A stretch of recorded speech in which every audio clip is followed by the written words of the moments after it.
रहीम, ये आपसे औरत से मुलाकात हो जाती है कैफ अदालत में तो इस दफ़ा इंशाल्लाह जुमे को फिर मुलाकात होगी, क्योंकि केस तो यहाँ चलता नहीं। अब 2.5 साल हो गए, महला को 30-35 पेशियाँ हम यहाँ पे भुगत चुके हैं। बहरहाल यही इंसाफ का निज़ाम है, क्योंकि केस है कोई नहीं तो पेशियों पे ही नैब चलता है। ये नैब की हकीकत तो सबके सामने है। ब्रॉड शीट के कमीशन का क्या हुआ किसी को पता नहीं है, जो अरबों खा गए वो किसी को पता नहीं है। चेयरमैन नैब के अपने दफ्तर में डाका पड़ता है, किसी को पता नहीं है। मुल्क के अंदर जो दीगर हालात हैं ये भी पता नहीं है कि मुल्क के सदर ने वज़ीर-ए-आज़म से कहा या नहीं कहा कि तुम अक्सरियत खो चुके हो। लेकिन कौमी असम्बली का इजलास होता है, इसमें वज़ीर-ए-आज़म साहब एतमाद का वोट लेते हैं। कौन से कानून के तहत देते हैं किसी को पता नहीं है, स्पीकर को भी पता नहीं है। एतमाद की शिक जो 91(7) है वो पाकिस्तान के आइन में बड़ी वाज़ेह है। इसका इतलाक़ सिर्फ उस वक़्त होता है जब मुल्क का सदर मुल्क के वज़ीर-ए-आज़म से ये कहता है कि मैं मुतमईन हूँ कि तुम एतमाद असम्बली का खो चुके हो और नया एतमाद का वोट लो। ऐसा कोई मरासला असम्बली के सामने नहीं आया, बल्कि ये बताया गया कि वज़ीर-ए-आज़म साहब खुद एतमाद का वोट ले रहे हैं। इसका कानून और आइन में कोई जगह नहीं है।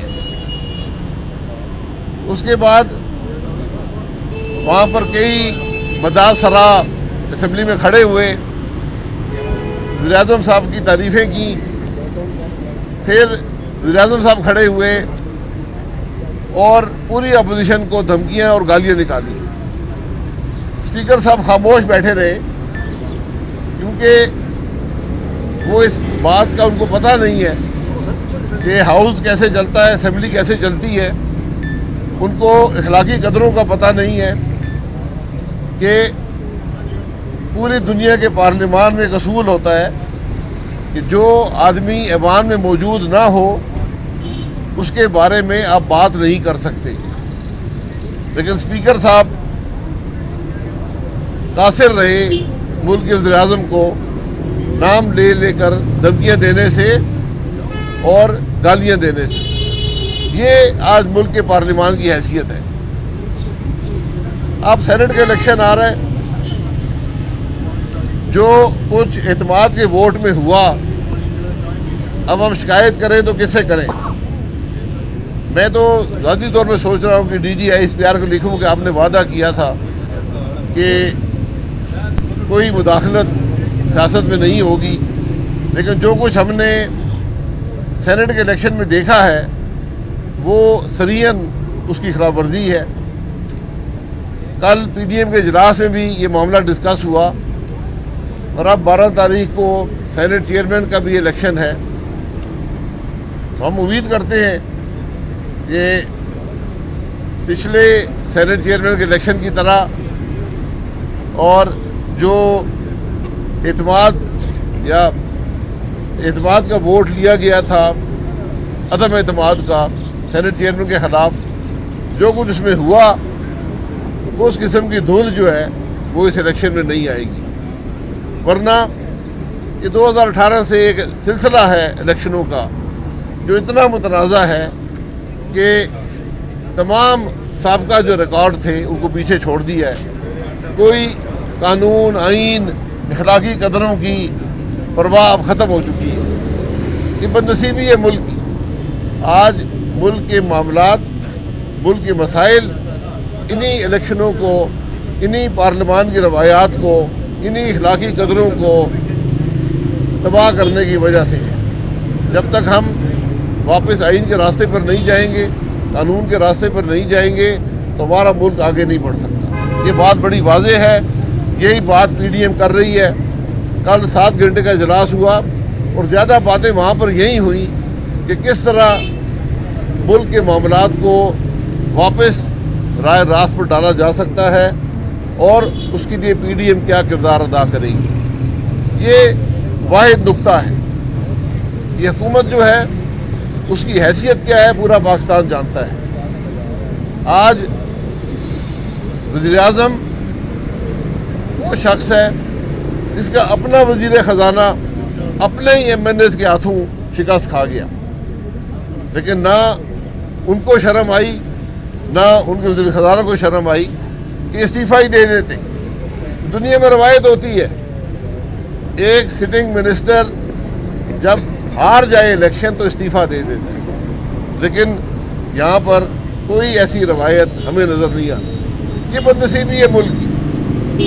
इन्हीं रवायात पर, इन्हीं इखलाकी कदरों पर मुल्क चलते हैं। पार्लियामान इसीलिए होता है, उसकी रवायात होती हैं कि किस तरह मुल्क में शाइस्तगी से, मुल्क में एक इखलाकी कदरों के साथ, मुल्क में तहम्मुल से हुकूमत की जाती है। ये बातें आपके सामने रखना थी। कोई सवाल? भाई साहब ये बता दें कि वो रवायात हैं जो तोड़ी जा रही है।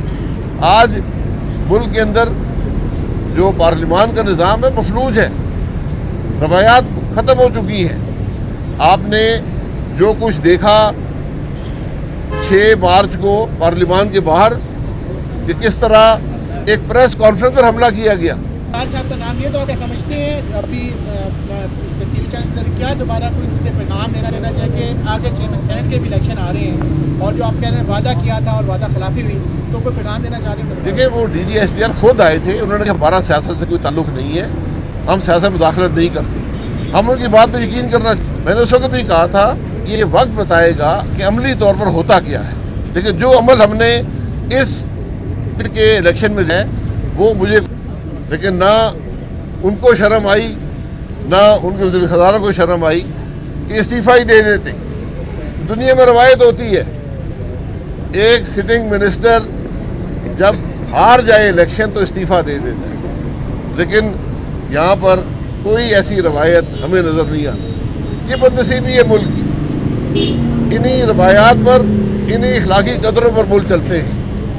पार्लियामान इसीलिए होता है, उसकी रवायात होती हैं कि किस तरह मुल्क में शाइस्तगी से, मुल्क में एक इखलाकी कदरों के साथ, मुल्क में तहम्मुल से हुकूमत की जाती है।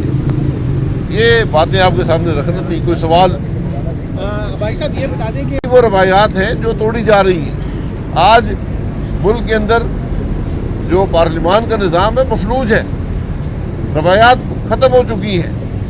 आपने जो कुछ देखा 6 मार्च को पार्लियामान के बाहर कि किस तरह एक प्रेस कॉन्फ्रेंस पर हमला किया गया। सरदार साहब का नाम ये तो क्या समझते हैं अभी टीवी चैनल से क्या दोबारा कोई उससे पैगाम लेना चाहिए कि आगे चेयरमैन सेनेट के भी इलेक्शन आ रहे हैं और जो आप कह रहे हैं वादा किया था और वादा खिलाफी हुई, तो कोई पैगाम देना चाह रहे हैं? देखिए, वो DGSPR खुद आए थे, उन्होंने कहा हमारा सियासत से कोई ताल्लुक नहीं है, हम सियासत में मुदाखलत नहीं करते। हम उनकी बात पर यकीन करना।